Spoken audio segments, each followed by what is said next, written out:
Hey everybody, it's me, Ari, and I'm here to do chapter one of Starlight Over Detrot by Jessie Cat and CEO Kason. Chapter one is Welcome to Detrot.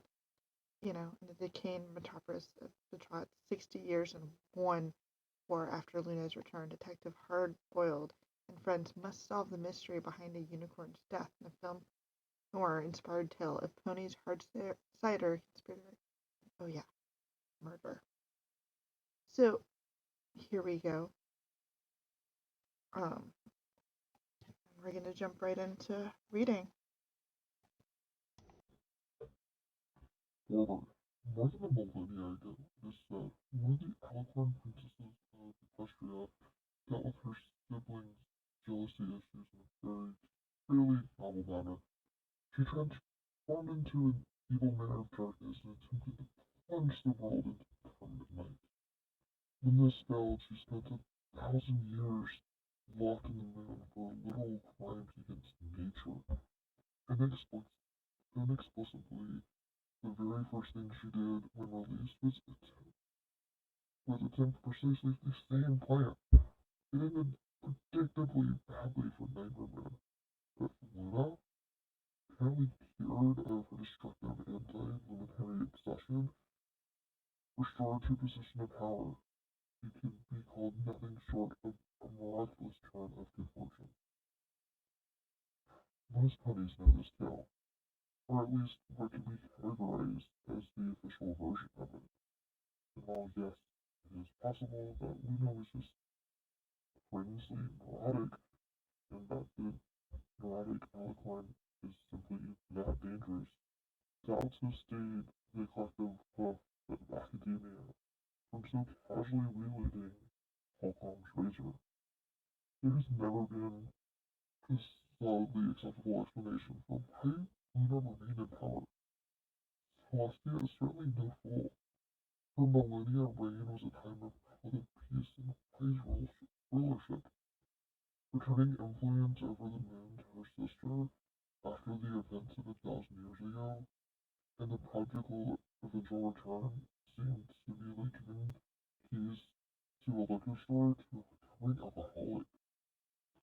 But the largest and most troubling doubt is that one increasingly weighed upon the, that, that the largest and most troubling doubt is one that has increasingly weighed on pony historians. It has become clear that something has changed in the course of Equestria that day. Something that the Alicorn neurologist alone failed to adequately account for. 60 years have passed since Luna's return, and those 60 years have seen more change, more chaos, more development, more turmoil than the 1,000 years Luna spent in exile. In the years following the return of Luna, or as some historians state it, RL, Monsieur Tax rose to a degree that baffled Cryptozool of his decisions. Even in areas near Canterlot saw far more than their share of ravenous dragons, ursas of various grades, to say nothing of the powerful entities and changeling royal swarms that nearly destroyed Equestria as we know it. Um, these continued attacks created an atmosphere of fear and uncertainty among Ponykind, one that Equestria's vivid colors barely paint over. In this tense and monster united age, declining voices began to seek new meaning and new reasons for being, as though their cutie marks were no longer sufficient to define them. Some had failed to find this fresh expression, sometimes turned to escape such as debauchery, violence, and the newly minted trade in illicit magical chemicals. Others turned towards the princesses as quiet or deity figures, spiritually placing their anxieties in royal hooves. Not every pony gave in to fear, however. Some ponies fought to adapt, and adapt they did. Recent years have been an unprecedented period of innovation and the cross-disciplinary engineering, unicorn magic, mechanical engineering, Pegasus weather control, and zebra alchemy have increasingly woven together and remade the face of Equestria. They even give it teeth.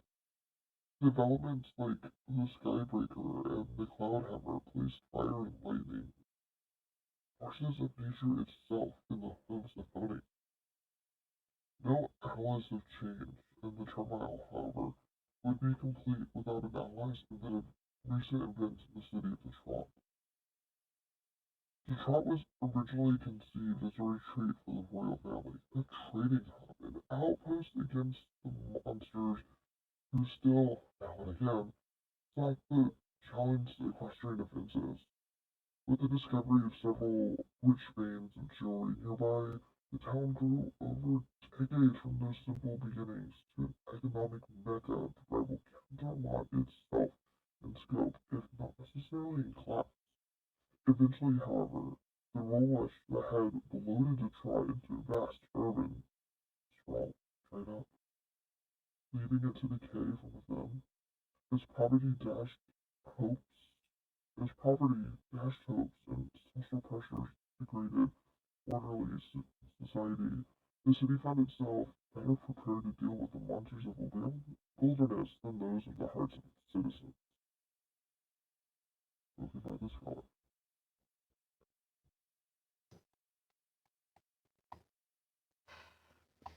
Chapter 1.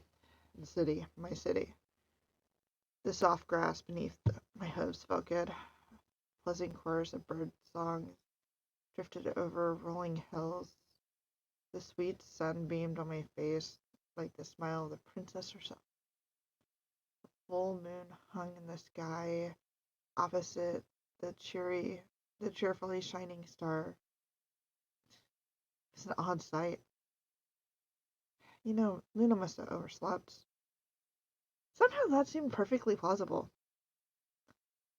Facing the comparatively tiny strip of civilization between the vast sandy desert to the west and the wild, untamed forest wilderness to the east, I watched the thin clouds lazily dotting the immensely blue sky, casting translucent shadows on the towering skyscrapers that loomed over the avenues like peaceful guardians.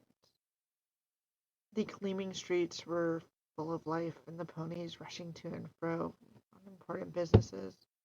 Smiling faces peeked through shop windows and trading hoof shakes and hugs filled friends. It felt strange. I felt a strange urge to throw myself on my back and roll around in the meadow like a silly little ball. But instead, I simply lay down and closed my eyes, letting the heat of the day wash away my every care. It was slow at first, the cold chill creeping up my back. I shook myself, trying to ignore the unpleasant sensations. But the prickle in my tail wouldn't leave. I sat up, looked around, trying to find the source of the nervous tension behind my eyes. Nothing. Wait. A voice softer than a whisper seemed to direct my attention. Far away, almost at the edge of a vision, a glowing light came to life on the horizon. It seemed to waver and then solidify like a reflection in a disturbed pond. It was a kindly light, but harsh and angry. It glared down on my city with devilish intent. After a few seconds, a second gleaming nova appeared at the other end of the sky, then another, and then another, until 4 flashing stars hung in the heaven. Irrational fear welled up in me, and I started towards the city, thinking to warn some pony. What? I wasn't certain. The lights began to edge across the curve of the world. At the moment, I noticed that for some strange reason, the sun and the moon seemed closer to one another. I hadn't marked their motions, but each time my gaze left, then returned, they were definitely closing the gap. Each footfall seemed to cover less ground than the last. Soon I was running, then galloping towards the streets in desperate bid to reach them before those lights could meet. And at last they met one another. A furious burst lit everything so bright I was blinded and stumbled to my knees, laying there in the dirt. I tried to rise again, but I found myself only able to watch. The sky darkened. I raised my face, trying to find Celestia's radiance, but the moon seemed trapped, being swallowed by the sun. I struggled, but fear paralyzed my limbs. My heart fluttered like a trapped bird, feeling the predator circling for the kill. The moon's edges turned hellish red, and starlight in a starless night descended so quickly that I thought for a moment that I'd been blinded again. The dominant glow seemed to fall upon the city like a gargantuan hammer, and the whole urban landscape shattered like a dropped mirror. Huge fissures splitting open the roads, rendering loose the buildings from their foundations. Out of the plague light of stricken moon, colossus monster with hooves of fire and eyes shooting lightning stepped down, its tread crushing mountains as it opened its mouth, slobbering gums full of the hacked off buildings that had become its teeth. It flew towards me, my lips pulled back in a cruel grin as it shrieked.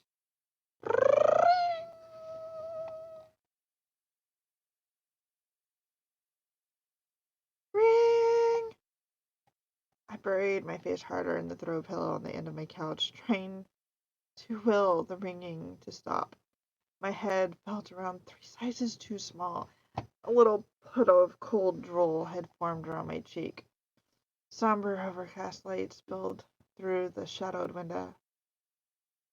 Celestia, please, let me sleep again. This time without the awful drinks. Ring! Cracking one crusty eye allowed me to glare at the black phone box sitting at the end of the table.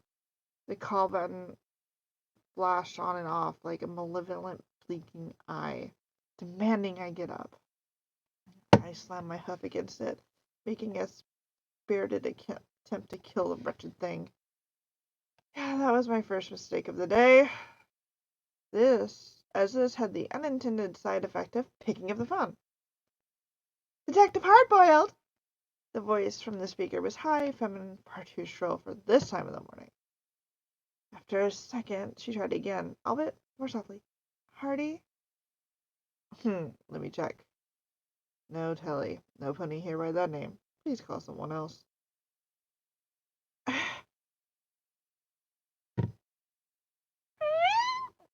There was a gruff sigh and then a burst of brain-clearing feedback so loud that I pitched off the soda into the piles of newspaper littering the floor. Are you awake now? Resumed the voice with only a hint of smugness. I scraped myself off the floor and sat back in my breath, rubbing my eyes. Yes. Thank you for that, you vile hardigan.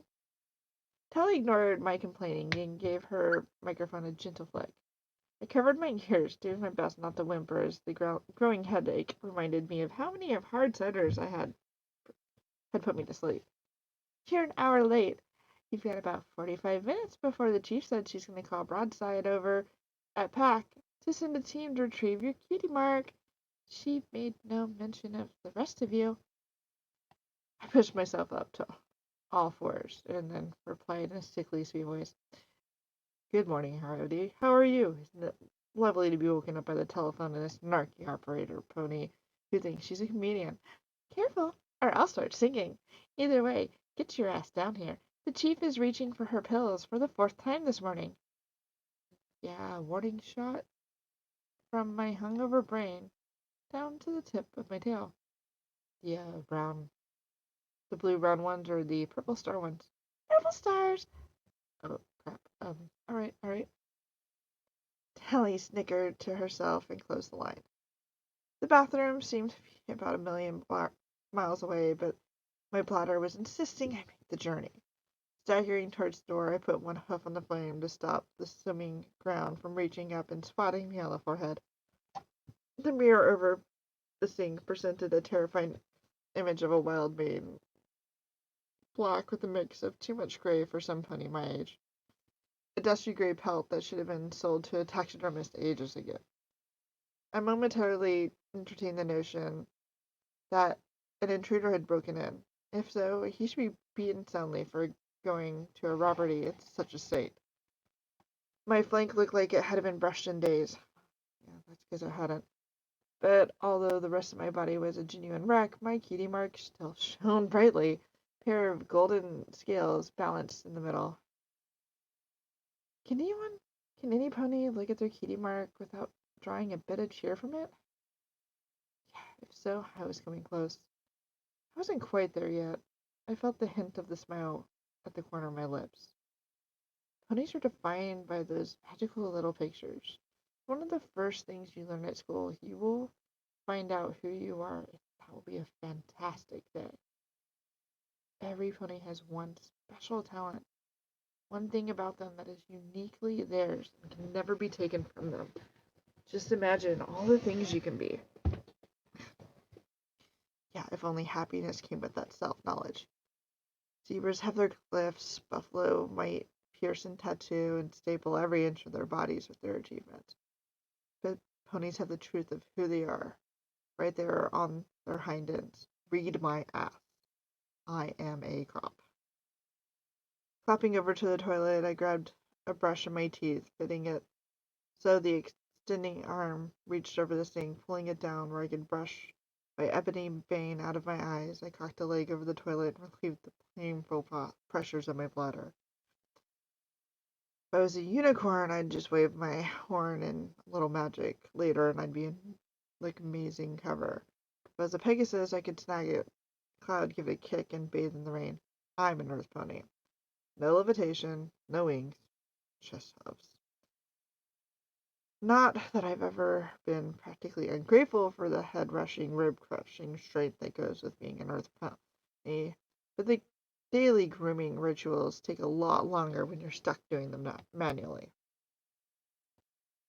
I ran some water in the rusted, stained sink and ducked my entire face and mane into it, slinging droplets into the shower shawl. A bath would have to wait. I snagged the rope and pulled the flush on the toilet, then stumbled back to the living room, feeling rationally better about the state of the world. Snatching the shoulder holster from my gun off the battered dresser was the first step in the complicated rap. Er, I can't say this word right now. Acrobatic routine of wrestling it onto my back and then around my torso. I took an extra minute with the barting straps on the trigger bit, taking it in my mouth and making sure it worked. Dear Celestia, sweet tail, you'd think we could come up with a better way of putting on a holster by now. But for those of us without horns, thumbs, or prehensile tails, the method still involved a lot of rolling on the floor. I pulled a tie from the dresser and cinched it around my throat, giving it a good tug. Yes, you could ask why, the nod to the professionally given that the chief might suspend me today. Seeming, of course, that she doesn't string me up from the lamppost as a warning to the other would-be truants. Regardless, there are certain bare minimums I like to think I maintain. You'll never catch me in the office without a tie, for example. Even if that's only because I find it useful to know whose eyes happen to strain as they fantasize about choking the life out of me. Jamming aside the stacks and stacks of goopy sighs, I reverently pull out my most precious possession. There she lay, nested in her red velvet case, my father's revolver. She would have been an ugly, boxy lump of metal were it not for the polished ivory of the autoloader, the chase silver which seemed to grasp at what little light dared to creep into the mire and muck of my apartment. She was engraved along the barrel, too hard-boiled with love. Yeah, that's hard-boiled Caesar, by the way. He tried to give me wisdom, patience, and a sense of responsibility along with his name. In the end, I think I was most grateful to him for the gun. There's no beauty to this world to trump a perfect firearm. Her breech was worn smooth by years of use. But as I cracked it and flicked the crystalline hammer, she sparked obediently, like an old clock which still knows just what time it is. The autoloader whispered as I fit a spare cartridge in it. I then hooked the leather cuff around the front of my knee and tilted the weapon to the top of my leg, lifting it up to look down the sights. I'd never needed to adjust them, but some habits aren't worth breaking. Finally, I sat down and attached the reloading strap to my back thigh, giving a professional kick. The clatter of turning gears, the breech bit, tossed out the cartridge to one side. I fit a fresh one in and flicked the trigger bit, giving it a tug, shutting the breech again with the satisfying click of readiness. Excuse me. At some point, my father had her converted to a fire standard 45 bullet rather than whatever she was built for. Magic ammunition was notorious for its lack of standardization. Switching it to brass and lead must have cost him 2 left legs. Yeah, but it was worth it. The department policy these days frowned upon the use of magics that incorporate even a modicule of magic. I've heard all the arguments for replacing it with newer guns. Oh, they're so dangerous.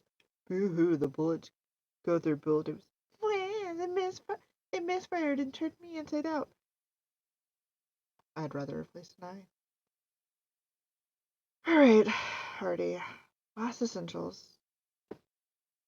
I grasped the collar of my battered trench coat off of its traditional place on the chair beside the front door and swung it over my shoulders.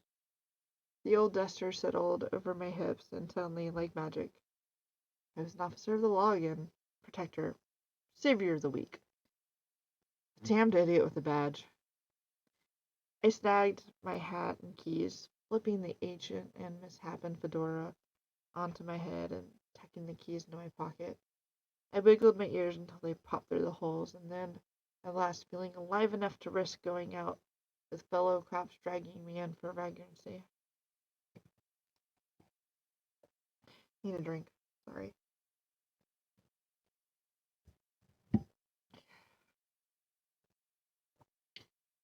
I've lived in the great city of Detrot all my life. Ambitions for traveling the world gave way to the cold shower realization that there weren't a lot of places out there more suited to a cop than a city full of crime. Some poet waxed lyricals once about the city devouring the weak and uplifting the strong. Certainly, I'd seen my share of undeserving souls lose themselves in the dark alleys of the quiet metropolis.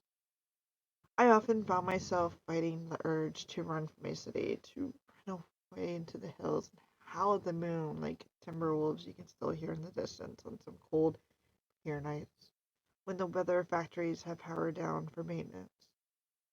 One of the things that prevented such feral exodus was the fact that my particular neighborhood wasn't too bad.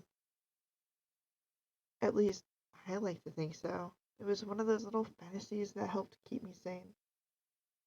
Also, Rand Road was giving way to gentrifications when the jewel boom hit the city. The working class families flooded the street, demanding low income housing went through the roof. After the boom ended and the market for rubies fell out, followed quickly by sapphires and just about every other magical jewel you can name, banks sold property to whoever still had money. 10-story buildings going for bits on the penny. Whoever would buy them meant that neighborhoods had band together to keep keep the crime out. Some were more successful than others. Foul ponies could still prey on my street. You could still eat at the corner restaurant without having to pick out lead from your hay. Old buildings didn't precisely sag so much as they slumped against each other, like old friends out for a night on the town. You've had too many.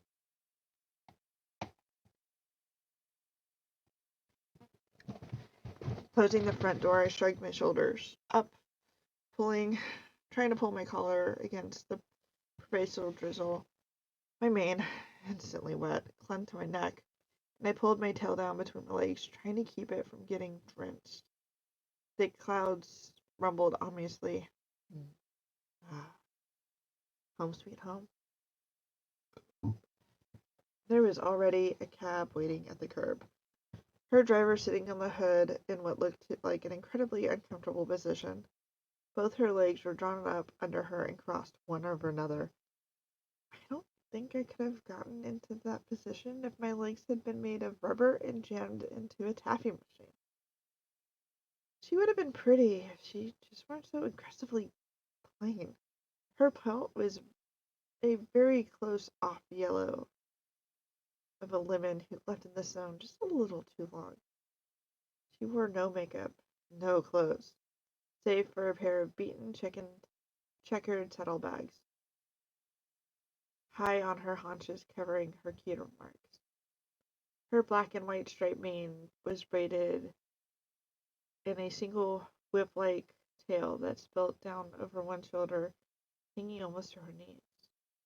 Soaking wet from head to horseshoe, she smiled up at the clouds. They did their best to drown her peaceful expression in their depressing downpour.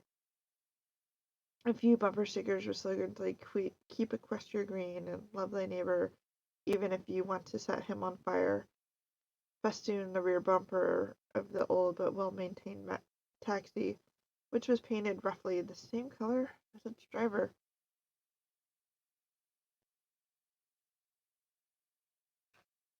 I clumped down the stairs of my apartment complex, making enough noise to jar her from her meditation. Her pink eyes opened and stretched languishingly, sliding off the hood. She radiated relaxation and comfort in such a smug contrast to her dreary surroundings that I found myself wanting to bite her.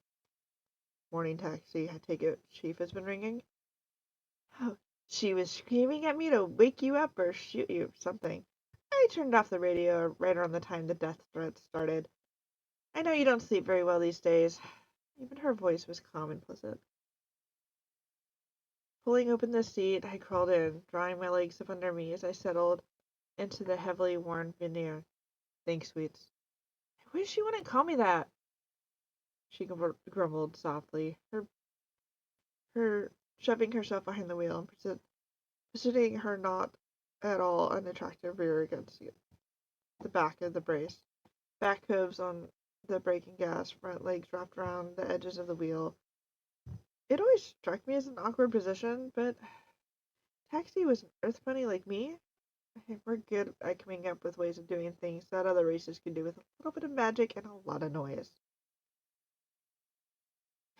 Sorry, no matter how many nicknames you go through, you're still gonna be Sweet Strine to me.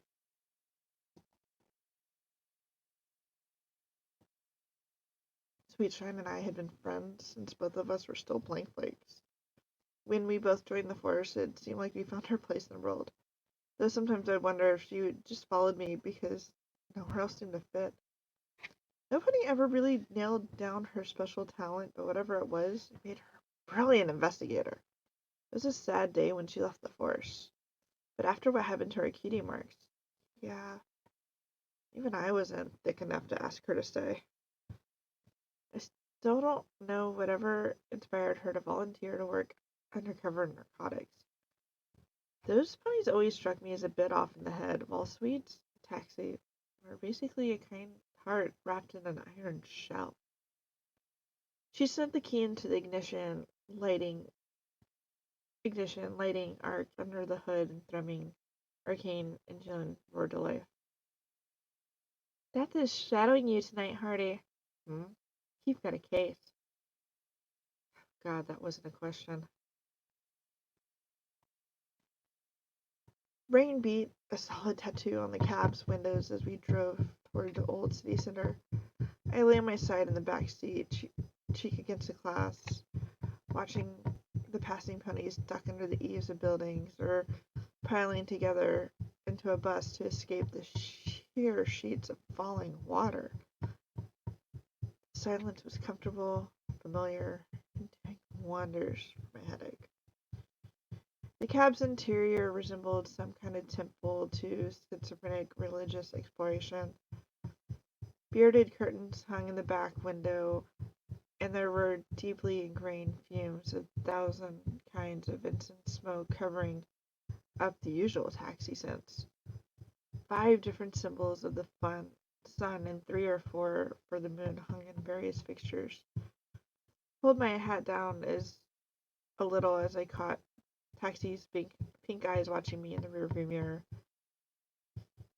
"You look fiercely misaligned," she said enigmatically, and then jerking her gaze back to the road as our front bumper nearly took out a passing pony-drawn carriage.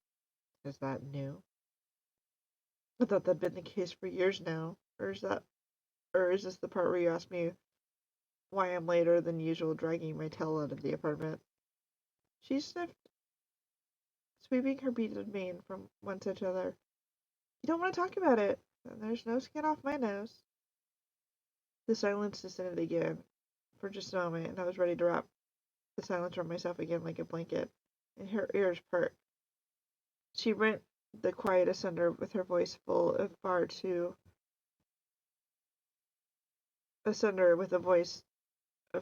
much early morning cheer. "Okay, I lied. What's in your head? Come on, Harry. Tell me, tell me, tell me, tell me, tell me, tell me."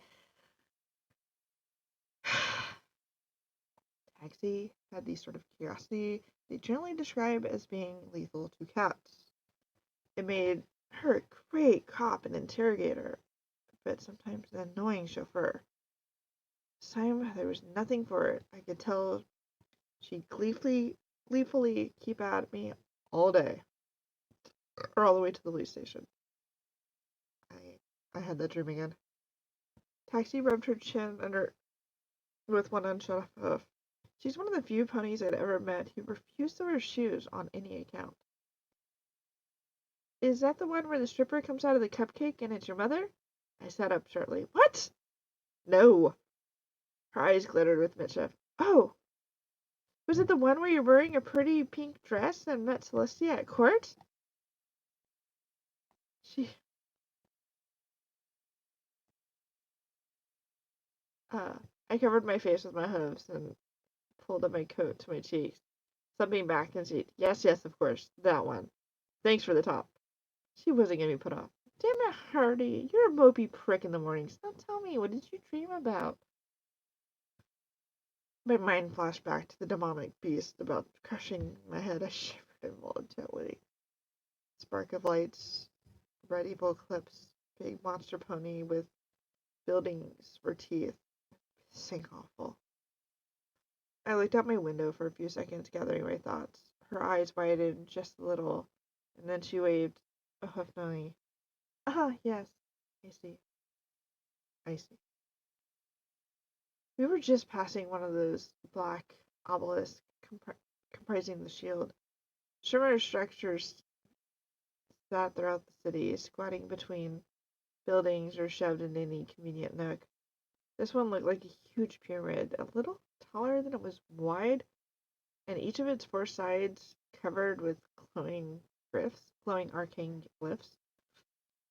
While it was dwarfed by the skyscrapers, it still presented an imposing figure jutting towards the permanent overcast of Detrot's clouded skies. The shield was the most important part of our city's three-sided defense against impinging wilderness that stretched out to the east. Most ponies, self included, had the slightest idea of how stuff worked. I thought back to my first school field trip. I'd been able to see one of those massive buildings. Anticipation had quickly given way to boredom as they dragged us from one expedition on history of the city to another, telling us about how the mighty SHIELD organization keeps us safe day in and day out from the monsters out there. The SHIELD protects. The SHIELD defends. The SHIELD is your friend. Somewhere up there a unicorn sat, probably bored and underpaid, focusing his horn into some part of the spell matrix I met. Kinda envied him the predictability of his job. What do you see, Taxi? I asked, feeling the weight of the hours ahead dragging me down into a particularly dark depression.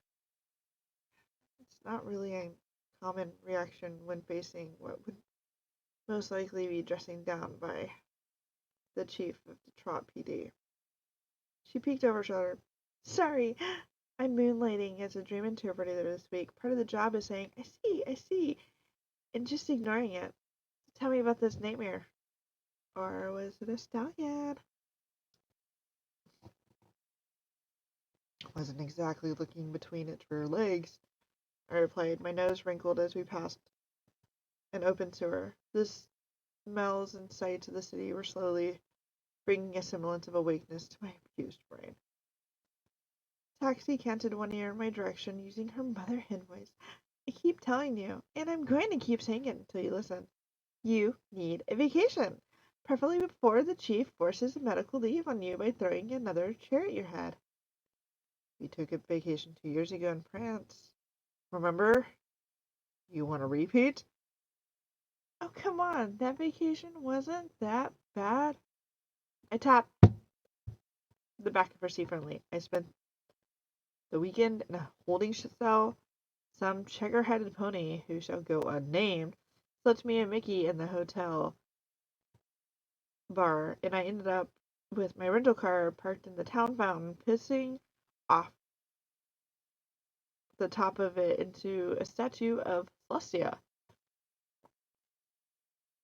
Taxi swung the cab into a flow of wagons, carts, and other slow-moving vehicles. For all of her Earth-child garbage, she still drove like a cop. Hardy, do you honestly think you're going to improve your spiritual state by staying in the city? Any city? The city is half the problem. Take a trip. I can introduce you to Chief Thunderhooves. Spend a weekend with the buffalo. It'll do you wonders. I shook my head, neighing irritably, running through the plains and wearing nothing but paint, and a determined expression does not strike me as a spiritual experience. Taxi very nearly clipped the back wheel of a particularly slow-moving carriage. The top-hatted passenger inside waved an angry hoof at us as two burly stallions pulled in and gave a sharp yank to pull the wheel out of danger. I was referring to trying Sweat Lodge or eating some cactus. You stand to be more in touch with the celestial energies. I looked out the window, trying to find a glimmer of sun through the rolling storm outside. No such luck. I drew a deep breath. Look, it's not like I don't appreciate what you're trying to do, but I'm going to see the chief, and she might as well be using her medication for donut sprinkles. No amount of being in touch with the cosmic flow is going to keep her from ripping my throat out. So, can the moon calf crap for just half an hour, okay? Taxi glared in her rearview mirror and then reached down and turned up the radio. I lowered my head into the seat, slowly sinking into a doze, while the announcer's voice filled the car. Good morning, Detrot, from WPNN. This is Sunflower Press, bringing you everything you need to know. Welcome back to our show at the top of the hour as we give you noteworthy events at the fairest and most balanced broadcast of the air. Today, CEO and chairman of Starlight Industries, Mr. Diamond Volunteers, was at the unveiling of the new uptown corporate park of Starlight Towers. The crystalline skyscraper, which has been under construction for nearly 40 years, was finally finished last week. Our correspondent was on site at the grand dedication ceremony this morning. This is Mr. Diamante. The crowd made around somewhere near the mic, murmuring and shifting, and before a powerful male voice brought on an instant of silence. Fillies and gentlecoats, thank you for coming. 250 years ago, in this town was little more than a trading post on the way between Equestria and the great zebra and buffalo nations, my family saw the city for what it could be. We petitioned the princess to help us and construct the first shield. It has grown somewhat since then. Yeah, there was polite laughter. We worked with the strong backs and hard hooves in this first Jill mine.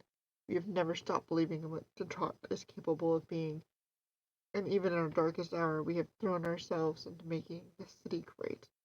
Today, I want to show you what the next step of that vision, the fantastic future for ourselves and our foes. Starlight Tower is to be the center of commerce for every pony and lead us to our great reward for the glory of Detrot and the whole of our nation. Come with me while I show you my dream of the future, a world full of diamonds. There was recruits stomping and cheering, followed by the sound of a pair of gigantic scissors slicing through the ribbon. Then Sunflower pressed, grating whiskey, and the Starlight Towers will be open to the public this coming month. In other news, the Griffins are representing the Token, and the Hilton tribes of the Endless Desert have both accepted Mayor Sniffer's gracious offer of sanctuary for their young in the city. Both tribes are experiencing difficulties with local ecologically on their mesas, and though their own versions of Pack have apparently been handling the situation and hasn't asked for help. Griffins from both tribes are shacked up in Moonwalk Hotel while some issues at home are being resolved. If you see one about, be sure to give it a hearty Detroit welcome and hope they fix things as soon as they can so they can get back to whatever they do out there. What is it, rain dancing? Meanwhile, the Church of the Lunar Passage has begun protests and the coming display of significant preclassical artifacts at the Celestia Museum of History's 60th anniversary of the return of the lunar princesses to the world. The traveling display has passed through Huffington, Tramontan, Canterlot, and now makes its way to our fair city. Among these artifacts are several pieces of important literature and art, and even the reconstituted armor of Nightmare Moon herself, which will be showing for 2 weeks. Celestia herself has pinned a place card, which will be shown alongside the piece. The princess had this to say. A familiar motherly voice. I felt tension release in my shoulder a little with each word. When I lost the Princess Luna, I lost a part of myself and her country, nay, her world. We were poor for her absence. 60 years ago, she was returned to us. I want every pony to know the cost of jealousy and anger, and never forget what it cost me. Her lesson is learned as my own. I am a humbler pony for it.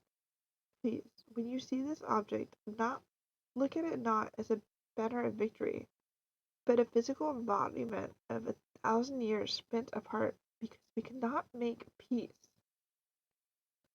Sunflower began again, shuffling the papers a little too close to the microphone. That was the princess speaking to our Camelot correspondent. Sounds awfully full of remorse for having been the one who sent Luna in the first place, hasn't she? I just wouldn't want to be that pony who destroyed the Grand Galloping Gala a few years ago, back in that stampede from the castle gardens. Bet you she dumped them someplace dark and away too. Believe that's season 1 right there. The Church of the Luna Passage wants the display pulled because of the negative connotation with the public expedition. Miss Asher Stark from the church was attending the protest outside the museum and had this to say. There's a new voice, soft, almost tender, but with a hard edge, and maybe instantly leery. It was the sort of voice you heard from a concerned mother, potentially one step away from being the biggest pain in the flank. Yeah. The return of Luna was nothing short of a miracle. That she came back should be celebrated, and all the magics brought back with her should be explored. We have heard nothing from Canterlot about the events surrounding her turn in the mother.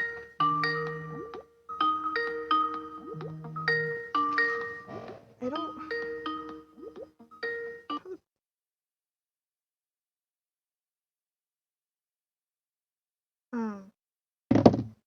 Yay.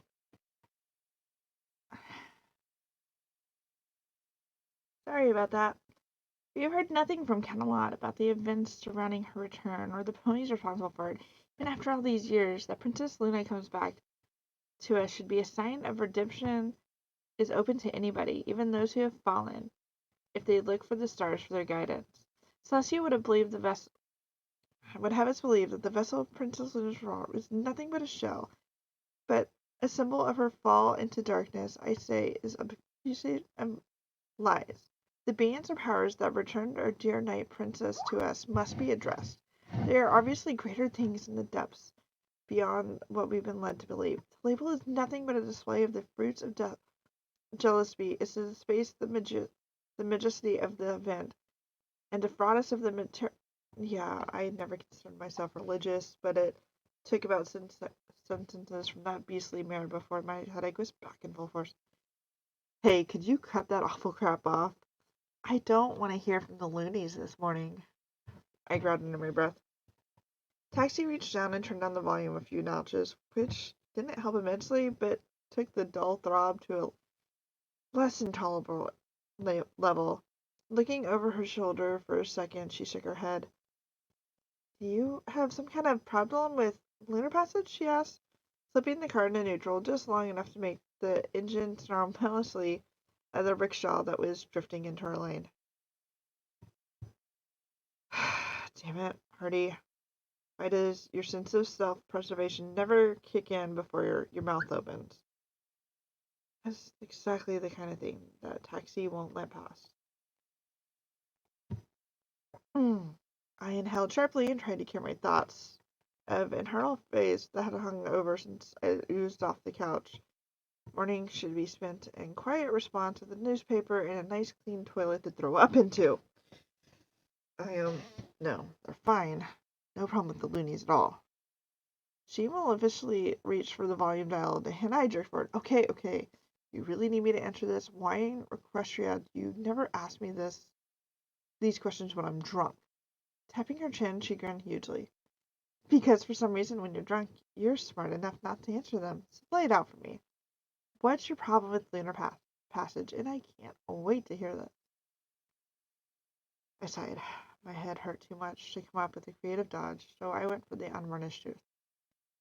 Creep me out. That's what. They creep me out. I can remember what they used to be like. They spent all their time shrieking in a basement to each other about Celestia banishing Luna and making up Nightmare into some sort of cosmic power play. And now, a few years and one economic crisis later, I can't step out of my door without stumbling some pony in a starry robe spouting this trash. It's fucking ridiculous. So, are you saying they shouldn't be allowed to get over their past? They've toned down the anti-Celestia rhetoric, and they do a lot of really decent work now. They own half the homeless hostels in the city. They're not hurting any pony. It's not just me. Look, do you remember that nightmare night back when we were kids and Luna was like, when she was here, when I was in Detrot? I heard Astral at the Nightmare Night celebration this year in Baltimore. She gave some speech, kind of like that one, and while she was raining, Luna herself was right there looking as though she wished she was back on the moon. She never said anything about it in the public, Taxi said, but you're right. If the lunar passage does make her uncomfortable, maybe she's saying nothing because she knows how important their faith in her is to them. Every pony needs something to get through the day, and if Luna's rebirth story is that something, what's wrong with that? Fine. But did they have to be reborn in ponies that dressed like they were sexually assaulted by the night sky? Taxi's expression subtly darkened, but not as much as her words did. I'd be a whole lot healthier than being reborn at the bottom of a barrel of hard cider every night. Yeah, I winced slightly and decided to drop the subject before she could go on to dissecting my grooming habits. You asked, sweets? Yes, I did ask. And you didn't have to answer my question by being a jerk. Okay, this is why I don't discuss religion with you. I've got an equal chance of being saddled with a healing crystal earrings or kicking teeth. You're an incredible dick sometimes. Just drive the cab, sweets. She huffed, but left the radio off. I slumped against the window and shut my eyes, praying for a calm that would sort itself into the quiet funk. The day was only just beginning, and I'd already pissed off my employer, my best friend, and my best friend. Joy's a joy. Maybe with any luck, I could bring down the wrath of Celestial by day's end. Alright, oh hey look, I'm right here on top. And there's a link. I'm gonna go ahead and just drop this in the chat room. Or in the chat area so you can see it on the video for just a moment longer. I am not that great at reading out loud. I am absolutely sorry about that. And I will mess up voices left and right. I'm writing this for my entertainment, and so maybe my daughter will give this a listen too, because she's not a fan of reading, but she will listen to audiobooks all day long. And since my daughter is an adult, I have no qualms with her reading this. Not that I would stop a child from reading this. I would just make sure any parents who let their children read this know that there are some adult topics and darker themes in this. So, thank you so much for putting up with me. I am stopping reading for the day. Or I might read later, but it's 5 p.m. and I have other stuff that I want to take care of. So I'm not reading another chapter right this moment. This is going to get posted when it gets posted. And if I come back to read some more, I will. I hope you have a wonderful night. And I look forward to reading to you again soon.